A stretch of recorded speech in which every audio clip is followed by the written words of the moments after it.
So hello, I'm Sue Gordon, Chief Operating Officer for Quillo, and I want to welcome you to the call today. We're excited because we've got a great guest speaker with us who'll get introduced here in just a few moments. But let me just make sure that everybody knows who the Quillo staff is. We've got Rebecca Sherholtz. Rebecca, hello. Hi there. She's from Minneapolis. We also have Keisa Dickerson, who is our Chief Production Officer, and then Kim Keprios, who works up in Minnesota also. So, and then John is joining us by phone today. He's coming back. Hello, everybody. Thanks, John.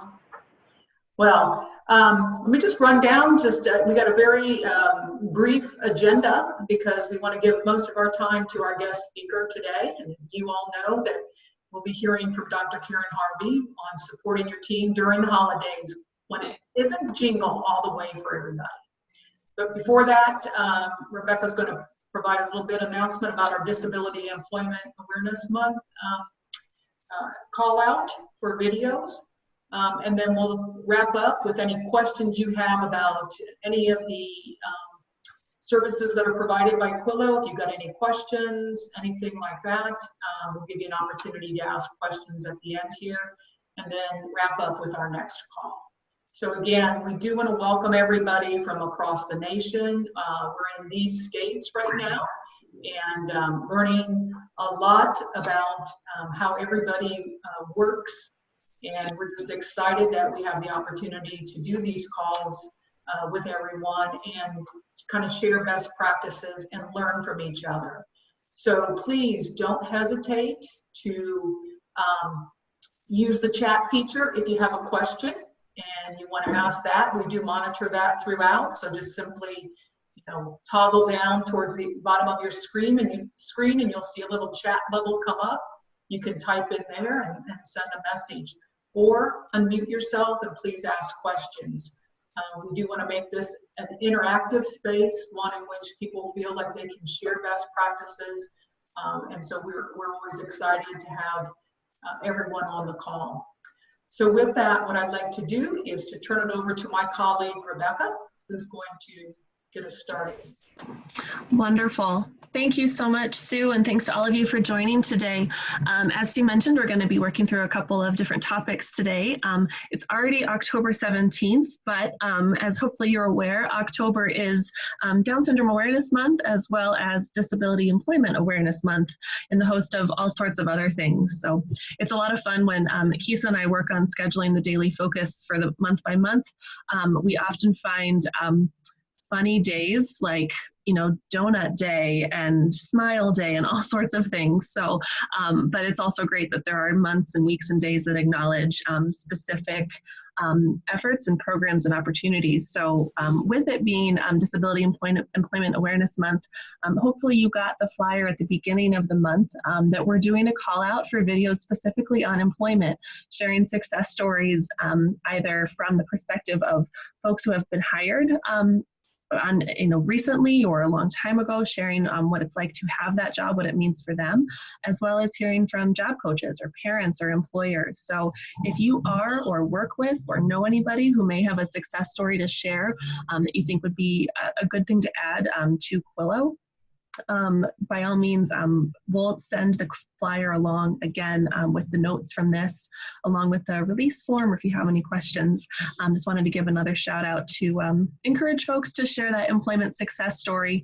We're highlighting that we are gathering them throughout the month of October, just because it's on folks' minds, with the intention of sharing them year round, so that the dialogue on employment and careers and jobs is present year round. Our plan is to use those on Quillo as well as on social media, again, to keep that conversation on employment going. So any questions on that before we jump in? Wonderful. Okay, well, with that, and just a quick reminder, we are recording today because we wanted to have another opportunity for folks to hear this great conversation with Dr. Karyn Harvey. So we're going to shift to Karyn and her conversation.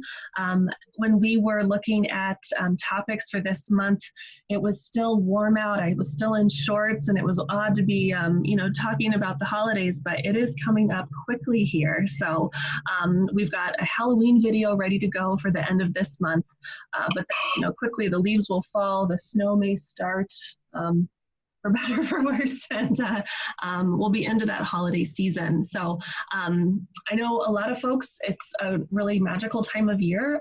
They love the weather and the music and the celebrations, festivities, but we know for others it could be a potentially challenging and isolating time of year, whether it's being alone or being financially stressed or just any number of things that might come with the holidays. So we asked Dr. Karyn Harvey to join us for today to share her perspective on when it isn't jingle all the way for staff throughout this time of year. So you may recognize Karyn from some of the videos that she's done for Quillo, sharing her perspective on positive identity and trauma-informed care. She's a specialist across the board on so many things, has been in the field for over 2 decades out of Maryland, and is a psychologist, a speaker, an author, just an incredible contributor to this work. So we are thrilled to have her with us today. And with that, I will pass it over to you. Dr. Harvey, thank you so much for being here today. Thank you, Rebecca. Call me Karyn. And thank you for your kind words. It's always a struggle. I'm not an expert. I'm just trying to figure things out. and when we say best practices, well, I know what not to do. That's what I learned a lot of through the years. Oh, that didn't work, and that didn't work either. So a lot of what I talk about is what not to do more than what to do. But I will share some tips today. And I just really appreciate the Quillo staff. I mean, you guys, first of all, this whole project is absolutely brilliant. It's just a way to reach out to all levels and to the most important level, the DSP, right? As well as the family member right there. But I'm so excited to have people on all levels to be able to be here with us or to be listening to the recording, because to me it's all about who's there every day. And that really, really is what counts and what matters. And, my experience is, I may be asked to speak somewhere. Usually people say, well, we have training money we have to spend by the end of the year, and the end of the year is coming up. You want to come? So I'm always honored. It doesn't matter how they ask. But I'll say, well, can I train your frontline staff? Oh, no, that's too expensive. Oh, no, we can't cover them. And we don't have, subs, and we can't pay overtime. And I love the Quillo project, and just want to say this because it's such a brilliant way to get to the front line. And the front line is the line. It's the line where everything counts and where everything happens. So I'm so honored, and because you guys are the best, and the staff is amazing with what they're able to pull off. All the behind the scenes work is amazing. So I just wanted to say that as an introduction. And I was really inspired by the topic. So when Rebecca contacted me and said, do you want to talk about the holidays? I'm like, wow, that's something I forget to talk about. And yet I've been in the field for 32 years, most of which I was working inside of an agency, running the clinical department or the psych team, wherever I was. And now is the time, right? Now is the time when everything starts so frequently. As soon as, I don't know where you all are in the country, but I'm in Maryland, and the last couple of days got cold, right? And as soon as that cold weather comes, and people are starting to see, the stores started selling things for Christmas in September, I think, out here. This is getting ridiculous. It's out of control, but whatever. But, they see the stuff, the Christmas stuff in the stores, Thanksgiving, and it's a trigger oftentimes for many people. So what happens is we talked about the amygdala, the part of our brain that stores all of our emotional memory. And all of us know, holidays are also times when you might think about your loved one that has passed away, when you might think about bad things that happened during that time. And hopefully you have people to share with and people to process with and a support around you and network. If you don't, try to get one. But really, because for many, many people, this is a difficult time. It's a time when we miss people. It's a time when we remember things that might have been painful. It's that kind of a time. And so folks with disabilities are more impacted by that. And there's a very big misunderstanding that I hear again and again that really upsets me, where I hear, well, they have a disability, so they're not as affected by it. No, they have a disability, they're more affected. The trauma is more complex because there's more traumas. There's more things that folks are left out of. And there's less opportunity for talking, processing, a much smaller support network usually. And sadly, one thing I've been seeing everywhere I go is very little therapy. Very little therapy, very little opportunity for treatment when there is trauma. So we can expect that people are going to have a difficult time around now. And not only are the individuals we support going to have a difficult time as we go forward, many of them, not everybody, but many of them, staff often have a hard time too, because we're humans on the planet, right? And we've been through things, and it's not easy. And sometimes these songs, these visuals bring things up, and we don't even know why we're getting sad. We don't even know why we're getting upset, but that deep part of us, that amygdala that stores all of our emotional memories, is being stimulated, and you're having memories that you don't want to have, or just feelings without even having a memory associated with it. So it's a tough time for many, many people. And one thing, I wanted to tell a story. I was thinking, well, we talk about getting things wrong, right? We got it wrong a lot of times, where we didn't get why people were having such a hard time. But when we finally started to get it right, I'll tell you about this one young woman we work with, and her story was so difficult. She was born in a very chaotic situation. She was taken right away from the home, put in foster care, but she did not have a stable foster care placement. She had multiple placements. Then she started having very difficult behaviors, clearly because of her trauma. She was sexually abused in one of the placements. She was physically abused in another placement. By the time she was 11, there were no more placements for her, and she was put in a residential program that was a pretty rough program. And then she was sent to another state in an even more restrictive residential program, and she had lots and lots of trauma. And the one place where she felt safe was the hospital. So when we got her, here's how she sadly came to us. I was working inside of an agency, and we got a call, you're going to have to take this person. And they somehow talked our executive director into taking her. They put her on a plane on her 21st birthday from Ohio and sent her to our state and said, here she is.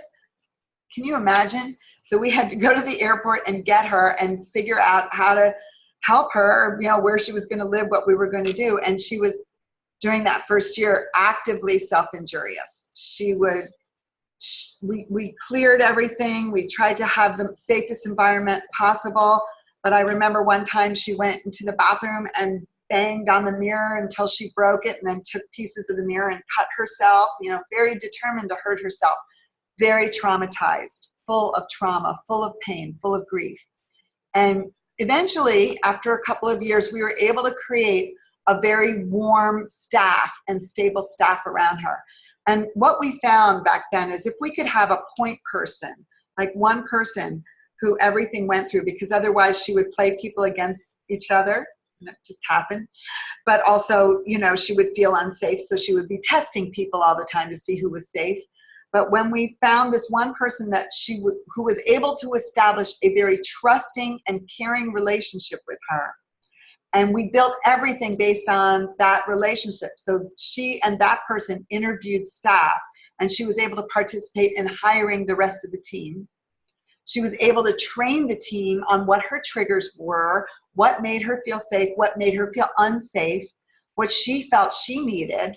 And, you know, we were able to talk about it constantly. We were able to do therapy in the home with her, that we would, the first, you know, half of the session would be by herself, and then we'd bring staff in and talk about what we talked about and set our goal for the week. And we really came so far with that approach. But every year, right around this time, she would just melt down. She would start to, you know, really decompensate, just start to unravel, try again, breaking things to cut herself. Even if she'd been fine for like 9-10 months, it would start right as soon as, you know, right before Halloween, right when the Thanksgiving was coming up. And she would say, I want to hurt myself. She would try to get into the hospital. She'd get into the hospital, come out, try to go back. And we realized, you know, we heard stories too after a while. For many years, she didn't tell us, but finally started opening up. Like her foster family, one of the foster families said to her, you know, you're not our real daughter, and don't think that you are. And they left her and went to the family for the holidays and, you know, put her in some respite setting that was really horrible. So she had that happen 2 years in a row that really traumatized her. Bad things happened in the respite setting, or she felt really alone and horrible and felt like bad things happen. Just so much pain and so much trauma around the holidays. So we finally realized that, like, okay, the one place that she feels safe is the hospital. And that was the closest to family that she ever had, because she would go to this hospital over and over again. And, you know, the nurses were very loving and caring. The food was good. And so she would try as an adult to get back to the hospital for the holidays. So when we finally realized that, we had to be proactive. And what we did was we started meeting with her in the beginning of September. We would start weekly meetings with her. And we had a wonderful director. Her name was Janetta, and she was really brilliant. And she would sit there with the staff and the psych team. We would all come together, and we would try to figure out with her what it was that she was going to be looking forward to for the holiday season. We'd plan a trip. We'd plan different things. So we'd try to have, Janetta would always try to come up with money so we could have 2 different trips, one around the Thanksgiving time, one around Christmas time. So she had something to look forward to. So she had something she was excited about. And, you know, and every week we would meet with her and the team, and we would talk about what we're going, the Thanksgiving plan and the Christmas plan, and how great it was going to be. And we also had a party, and we talked about that Christmas holiday party and what she was going to be cooking for the party, and she liked to cook, you know, what we were going to be bringing. So we had all these things set up to create our own ritual, right? To create our own holiday time. And that's the thing about recovering from trauma. The trauma is terrible, but the one really important aspect to healing is being in the present and looking forward to the future. So what happens is when people don't have enough going on, they immediately look backwards. They immediately start re-experiencing. But if what is going on in the present is strong enough to pull you forward, you can then refocus and refocus and refocus and pull yourself forward. So we tried to be as proactive with that as possible, you know, the trips, and then the party, and the what are we looking forward to. And then we would always have to have something in January too, because then it was painful when it was all over. So you have to, but that proactive approach of activities to look forward to, things to be planning, things to be a part of, you know, we had her invite other residents. Who are you inviting? You know, she was kind of dating someone, and, you know, what are we going to get him for Christmas, that kind of stuff. So pulling it forward, looking to the future, talking about that really helped us and really made a difference. And I was remembering that and what a difference it made. and how we really, we're able to kind of pull her into January, and then past that. Then I was thinking about some other folks that I worked with through the years where the holidays were the only time that they saw family, right? So you've probably seen that where, okay, they're fairly isolated, but okay, Thanksgiving and Christmas, you get to see maybe your brother takes you home, maybe mom and dad are gone, and that's really devastating. And they used to bring you home all the time, or not home, but, used to reconnect with you. And so that grief is coming up. You're excited because you're getting to see, the siblings, the nieces and nephews, but then it's over in January. So there's where we realized we had to plan for after the holidays, because that January, February time was devastating. When, all year long, I've looked forward to seeing my brother and sister, or seeing this one and seeing that one, and being included when I had felt excluded for much of the year. And then I'm gone. So they're gone. A big piece of that, I believe, is helping people to have real friends, real relationships that are not paid.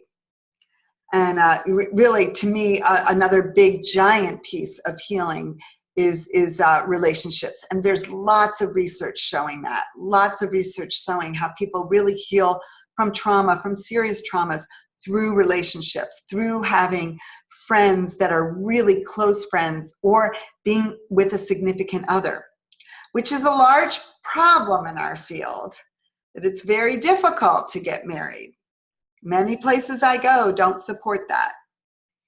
And I think what happens is when we lose our family, when people die, when things are difficult, or when there's been a lot of trauma in our family, the way most of us heal and recover is to create a new family. And we create a new family with friends, right? Like the TV show. Everyone, whatever, I forgot this song. I was going to sing the song and I forgot it. I should put it on my phone. Or we get that significant other and we create our own family. But if you think about the lives of the people we support, that's very difficult for many of them. So I really believe that another big piece of things is how can we as staff support those unpaid relationships? How can we coach people? How can we, help them to get those skills of getting a boyfriend or a girlfriend, or having friends that you get together with on Christmas Eve, creating that new family of friends who are not paid, who aren't going anywhere, aren't going to get a better job and then you're devastated, but friends that you can really create a new life with. And I think that's a big part of facing the holidays and healing as well. So those are just kind of the points I wanted to hit on in terms of moving forward, being proactive, in terms of what we can do, planning activities, also planning things for January, and really supporting and coaching folks in developing meaningful friendships that are not paid, that are real. And it's just fine for people with disabilities to have friends with people with disabilities. Some of my friends say, well, everything has to be in the community. Please. So how about that person you sat next to for 20 years in the day program that you said was your boyfriend, but you never had a date? Let's date. Let's figure this out. How can we do this? And that's a beautiful way to heal through the holidays. So that's kind of my main thing. Thanks. Thank you so much, Karyn. Are there any questions or comments from those of you on the line? Hi, this is Colleen. Can you hear me okay? It's a little bit muffled, but yeah, go ahead. Oh, hang on, I'm going to turn off my space heater. It's cold here. Right, yeah, all a right. little bit better. I totally agree with you that it's okay to have friends and peers who are disabled. That is something here that we battle. Everybody's pushing, being in the community, being included, but the reality is people like to be with their peers. People like to be with people who have the same interests. And, it's a housing issue as well as just an accessibility issue. So many individuals that we support that live out in the community lack adequate transportation to engage with their peers or family or or relatives that might be a little bit distant. And I know that's something that we try to combat every month with providing activities for people to get together. And it's getting better, but there's still, I get a lot of pushback from the authority that that's not okay. And just wondered, I was glad to hear you say that it's okay that people with disabilities have friends with disabilities. Thank you. For 8 years, I ran a singles group. And I got so much pushback, but we had some money. And we had twice a year, we had a cruise, and they just stopped doing it because I left that job. And so I'm not there screaming in their face anymore. Well, yeah, we got a grant for a year. Yeah, I'd like to say an embrace party. So we call it embrace. It's engage, meet, bond. And so we do a monthly activity because the once a year proms or dances are nice, but you can't really have a conversation or develop a relationship with someone. And so we're trying to really get that piece. And we have classes on dating and relationships and sexuality to try and, like I said, encourage, people that that's okay. And how do you do it? That's part of it. Thank you. Thank you so much, Colleen. That's so important. And the more, the better. Yes, we would have monthly activity because otherwise people get so isolated. And loneliness is a desperate, horrible problem in our field. It's One terrible. of our taglines that we say is loneliness is the worst disability of all. Yes. Oh, I love that. And it's so true. It is. I mean, and so, we a lot of the people that we support that live in, quote, the community, they're further isolated than living in an apartment next to their friends and stuff like that. So it's frustrating at times. So. Well, you're not alone. Thank you. Thank you. Thank you for fighting the good fight. That's fantastic. That's wonderful. And then sometimes people say, well, then they're going to get hurt. Yeah, just like all of us. But, it's the dignity of risk. Exactly. That's just have a relationship, fail, get another one, try again. This is great. Thank you so much. Thank you for saying this and for doing what you're doing. Oh, thank you. Yeah, I think so many times families and friends and even staff, and we try to work with our coaches to say, your job's not to prevent them from failing or prevent them from being hurt. You don't need to have a Pollyanna life create for this individual that you're supporting. You're here to help them guide, but you're not here to make sure their life is perfect. It's just not going to happen. Exactly. Thank you so much. Yes. Can I tape you? Absolutely. I tape everywhere I go? So, thank you. Thank you. Colleen, you brought up a good point with, encouraging that space for letting people, fail and take risk, but also to sort of almost have room for the sadness, right? I've seen sometimes churches will do like a Blue Christmas service, right? Sort of acknowledging that it's a tough time of year. Have any of you ever had either conversations or events, or maybe not a party, but just sort of an acknowledgement or space for folks who are feeling down at the holidays? We try to recognize that because we support several people who've lost either one or both of their parents, or are, their brothers and sisters or siblings or whatever, live in different areas and they're not close by. So we try to always make sure that individuals have a place to go or have someone to share the holiday with, whether it's, here in a, multi-purpose room, or whether it's going to someone else's home, and trying to pair them up with someone. So because it can be a depressing time even for those of us that have family and friends. It's overwhelming sometimes. And so I think, it's always stressful, do I have enough money to buy gifts, and how am I going to do that, and things like that. So there's a huge amount of stress and anxiety that comes with the holidays. So we try to have something. We have a Halloween party, or we're having a, caroling and cookies in December, and we have a Thanksgiving group. And so each month, like I said, each month we try to have a different theme, but it's not so organized that they have to do something. We really want to have that space for them to sit and talk and enjoy one another, and say, what do you like to do? What do you, so they can develop those relationships. That's great.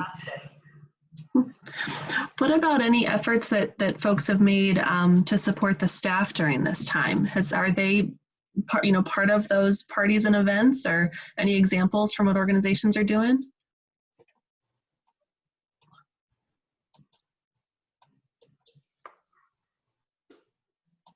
Of course, I can chime in.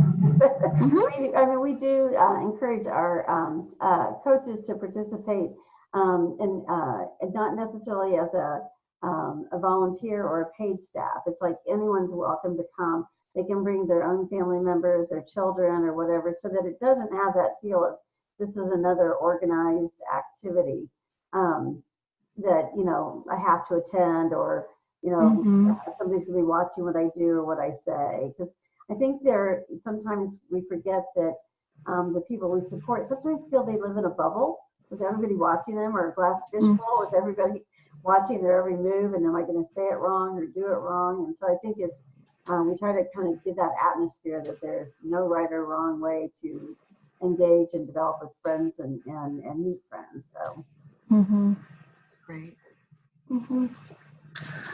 Rebecca? Yeah, John. Just one thought that I remind people on our resources section, we've got the document of Down to the Penny of ideas that agencies have done to help people through short-term financial pressures. And this is a time when I know with the folks at Trinity there, they've got their cookie jar fund that Thane has told me how people have sent him notes that this $300 fund at the holiday times has made a huge difference for their family, that there are strategies there that people can try, larger or smaller, that help people through tough times. And this can be a time when folks just really struggle financially as staff, and just something to be aware of. There are some ideas there that you might want to take a look at, and it's just called Down to the Penny, and it's on our resources page for folks. Yeah, and we can pass that around with the notes from this call as well. So thanks for that reminder, John. And yeah, if you haven't checked it out, it was put out last year, and financial wellness, something we can talk about and support year round, but like we've talked about, certainly something you feel the crunch a little bit more this time of year. So. I can Kelsey, everybody from Teachers Quillo. Over here at our agency, we do what we call Gift to Family. So we have families who are struggling to get gifts for their kids that year, send in a request form with what ages their kids are, what gifts they would like, and then we put them out anonymously to our agency and have everybody who can donate the specific gifts, and we give them to the family. Thank you for sharing that, Kelsey. And can you specify, is that for the families of staff members or people you support, or both? That is for the families of our staff. The staff, okay, great. Great. About how many people, about how many families would you say that is each year? Is everybody typically covered each year? Yeah, I would say last year we had maybe 15 families. Wow. There was a lot of children involved, but we got, I want to say, almost all of the gifts. So we have the option for people to donate money. Do you want to speak on that? We got 3 gifts for each child. Wow. That's great. Thank you for sharing that. $25 gift certificate to a grocery store. Okay. Yeah. Yeah. That's great. So yeah, it's been really successful in the past, so we kept doing it.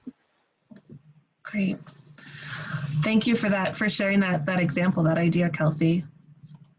We had one other note from Colleen, who said that for those of you in Indiana, there's a group called Help Over Hurdles that helps DSP and coaches with finances in Indiana. So,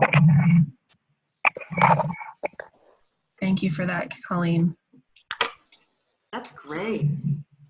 Let's see. Any other thoughts or questions at this point? Oh, I see a note from Jenny noting that a local bank hosts a giving tree for us. I assume you mean for the organization. Managers submit wish lists on behalf of people we support, and gifts are fulfilled for those who don't have family to celebrate. That's great. So Jenny, do you have any more info on how the organization connected with the local bank? Has that been going on for, is that a relationship that's been going on for a while? You can type it in, or it's been going on for many years, she says in the chat. So that's wonderful. Cool. So, great. Other thoughts or questions?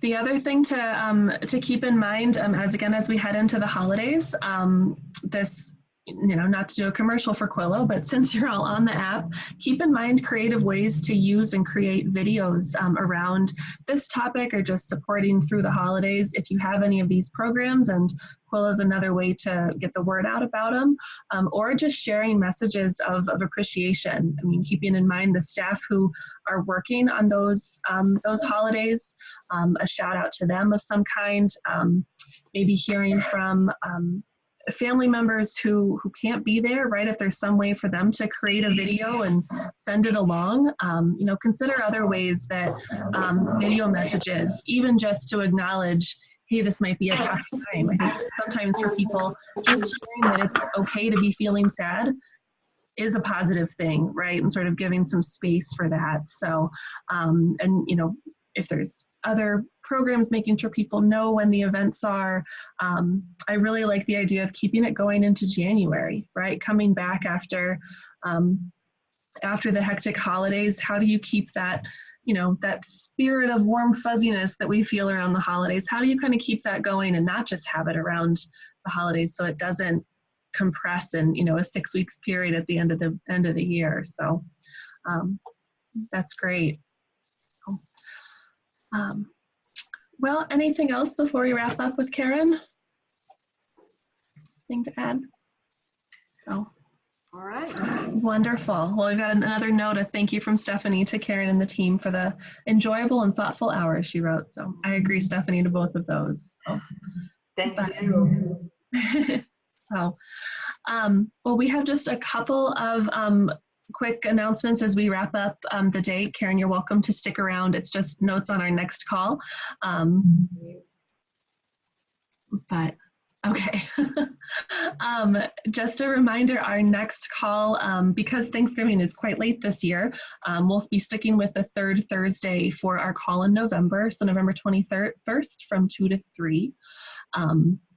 So yeah, be keeping an eye out for notes out about that. The email from Stu that'll come around will of course include the recording for this. We'll have our daily focus calendar up and ready to go for November, and we'll include the down to the penny financial wellness document as well that John mentioned. So Quillo team, is there anything that I'm forgetting? Which I would not put past me. Yeah, Rebecca, you really didn't forget anything, but I just wanted to remind folks that, feel free to share the videos with the recording with your staff, with other people. I just think this is such an important topic, and one thing that just really resonated for me is that my daughter is such a giving person. And, what we've got to do is make sure that, she's leveraging that strength. So, she was talking about making special pies, and I was just thinking about how I could network Emily with her, little friends, and, for the holidays, just doing a little special pie to give away, and acknowledging the staff. So, I know we did a big push during DSP Appreciation Week for families recognizing staff members, but I just think that's so important. If you have individuals that are being supported, is how are you encouraging those individuals with the disabilities to encourage the staff? So for me, those were just a couple other things that just kind of resonated as Karyn was talking and kind of sharing, you know, what we can do, and thinking of those little strategies, those little things. So I just really appreciate the opportunity to hear Karyn, very insightful, and hope that others will take advantage of that. So please share the recording. Great. All right. Well, thank you so much, everybody. We'll connect with you all next month. Stay warm as the temperatures start to drop and we head into the holiday season. But it was great to join you all today. And thank you so much. Take care. Thanks. Bye, everybody. Thanks. Thanks, Karyn. Bye-bye.